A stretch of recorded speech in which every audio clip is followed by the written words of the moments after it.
Hi everyone, want your ultimate waifu or husbando to exist, perfectly tailored to you? In this video, I'll show you how to create your dream AI character in Crushon AI. Let's make your fantasy come to life.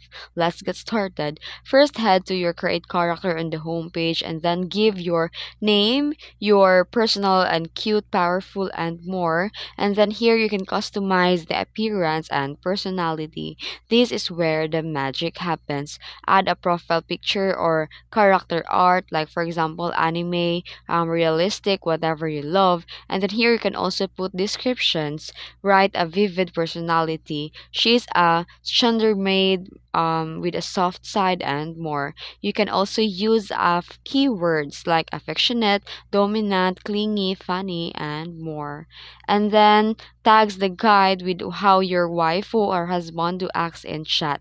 Uses one like a romantic, flirty, proactive, magical, obedient, teasing, and more. And want to remember the AI to remember the details? Add a memory backstory like you've known each other since high school, recently reunited, make this chat feel deep and personal. And now start chatting. If they feel off, tweak the bio and tags on it's your character.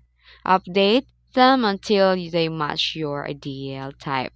And that's it. You now have your own AI dream, wife or husband do in Christian AI. If you found this video helpful, don't forget to like, subscribe, and don't forget also to bell or click the notification bell for more tips. Thanks for watching.